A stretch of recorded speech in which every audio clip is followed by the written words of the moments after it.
written by a nice reporter. Now the poor guy, you gotta see this guy. I don't know what I said. I don't remember. He's going like, I don't remember. Oh, maybe that's what I said. I don't know what I said. I don't remember. He's going like, I don't remember.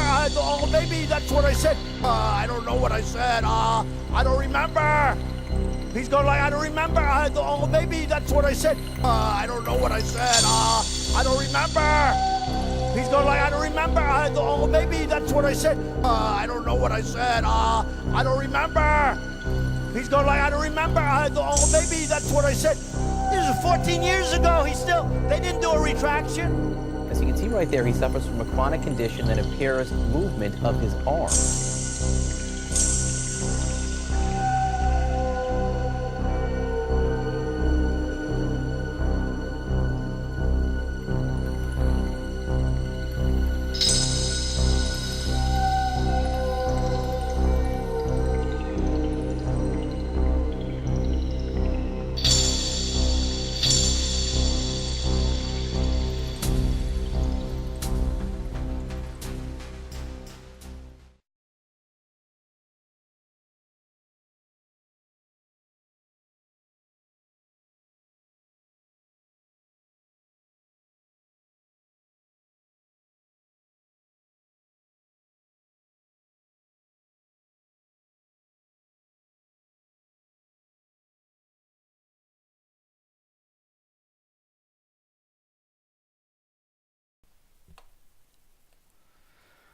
Michael Gerson, one of the most eloquent and principled critics of Donald Trump, insists that we are at June 1973, the moment when John Dean's testimony broke the dam that a year later swept Richard Nixon off into disgrace.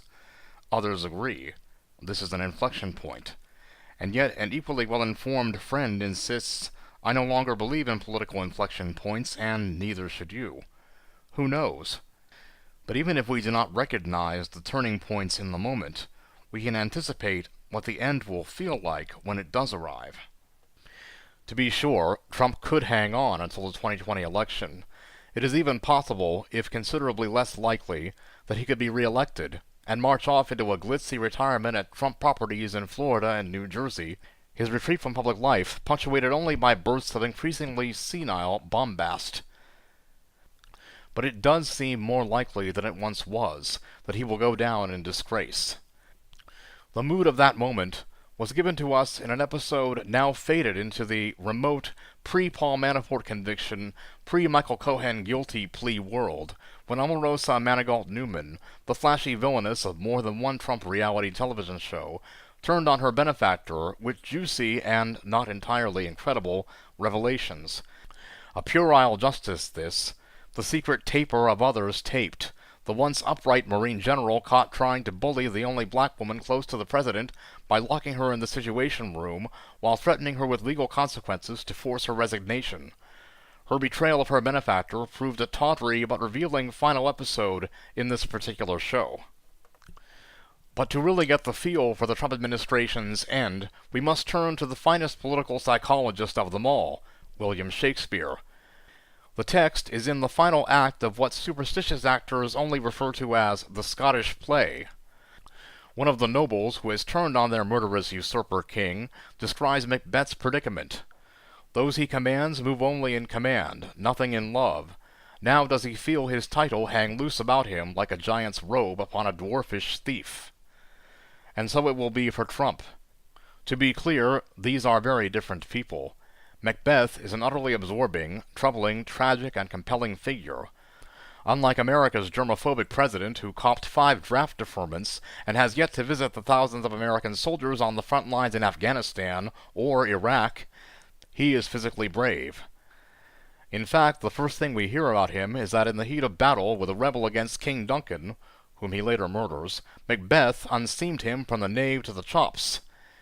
He is apparently faithful to his wife, has a conscience that he overcomes, knows guilt and remorse, and has self-knowledge. He also has a pretty good command of the English language. In all these respects, he is as unlike Trump as one can be. But in the moment of losing power, the two will be alike. A tyrant is unloved. And although the laws and institutions of the United States have proven a brake on Trump, his spirit remains tyrannical. that is, utterly self-absorbed and self-concerned, indifferent to the suffering of others, knowing no moral restraint. He expects fealty and gives none. Such people can exert power for a long time by playing on the fear and cupidity, the gullibility, and the hatreds of those around them. Ideological fervor can substitute for personal affection and attachment for a time, and so too can blind terror and sheer stupidity, but in the end these fall away as well. And thus their courtiers abandon even monumental tyrants like Mussolini, who at least had his mistress, Claretta Petacci, with him at his ignominious end. Melania's affections are considerably less certain. The normal course of events is sudden, epic desertion, in which an all-powerful political figure, who loomed over everything, is suddenly left shrunken and pitiful, a wretched little figure in gaudy robes, absurdly too big for him, a figure of ridicule as much as, and even more than, hatred. This is going to happen to Trump at some point. Of the Republicans in Congress, it may be said of most of them, those he commands move only in command, nothing in love. For now, admittedly, there are those who still court his favor. Senator Lindsey Graham, for example, once the trusty vassal of Senator John McCain, the bravest of warriors and noblest of dukes, seems to have switched his allegiance from his dying lord to the swaggering upstart aged prince. But that is about ambition, not affection. For the moment, the Republicans will not turn on Trump. They fear a peasant revolt, many of them. They still crave favors. They may think his castle impregnable, although less so if they believe what the polls tell them about some of its tottering walls. But if they suffer a medieval-style slaughter on Election Day, the remnants of the Knights of the GOP will know a greater fear than that of being primaried. And at the moment when they no longer fear being swept away in 2020, when the economy may be in recession, and Robert Mueller's probe is complete with revelations whose ghastliness would delight the three witches of the Scottish play, they will suddenly turn on Trump. Act 5 of this play will also have a non-linear finish. And what of Trump himself? In this respect he will be like Macbeth. Where Nixon, who was a statesman, saw the inevitable and resigned, this president is more likely to go down spitting defiance. As for the rest of us, Macduff says to the quartered king, just before their final death grapple, "Live to be the show and gaze of the time.